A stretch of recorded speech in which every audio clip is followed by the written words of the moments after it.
जय श्री सीताराम जी महाराज की जय, लखन लाल की जय, श्रीमंत लाल जी महाराज की जय। मेरी केति बिनती करनी, श्री सूरदास जी का ये पद है। रावण सिया जी का हरण कर कर लंका ले जाता है।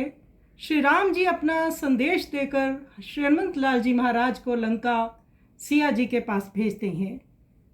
श्री हनुमंत लाल जी संपूर्ण लंका को विध्वंस कर देते हैं, जला देते हैं। उसके पश्चात सीता जी के पास आते हैं तो श्री जानकी जी हनुमान जी से कहती हैं, मेरी ओर से प्रभु से प्रार्थना करना, पहले मेरी ओर से उनके चरणों में पड़कर प्रणाम करना और तब चूड़ामणि श्री रघुनाथ जी के हाथ पर रख देना। क्या कहूँ, कुछ कहा नहीं जाता।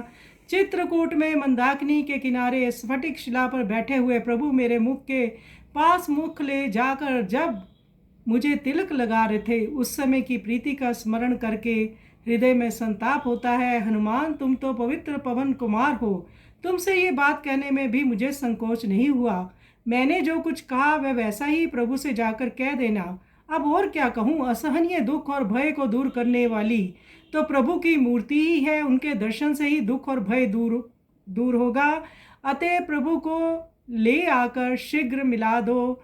इस प्रकार से सिया जी श्रीमंत लाल जी महाराज से कह रही हैं कि मेरा संदेश प्रभु तक पहुंचा दो। बड़ा मार्मिक ये पद है। इस पद की रचयिता हमारी माता जी हैं, जिन्होंने इसको स्वरबद्ध किया। तो आइए इस मार्मिक पद का हम श्रवण करें।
स्फटिक शिला रे मुखामुख जोड़ी तिलक की करनी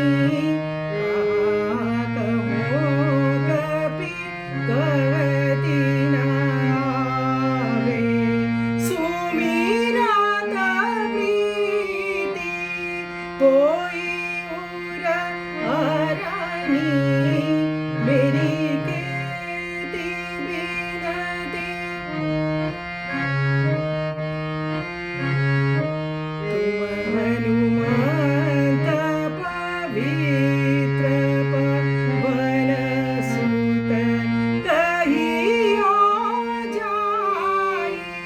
जोई में बरनी सूरदास प्रभु आनी मिलावहु मूराति दुसह दुख भय हरनी मेरी केति बिनती मेरी केति बिनती करनी पहले करी प्रणाम पाई पर मनि रघुनाथ हाथ ले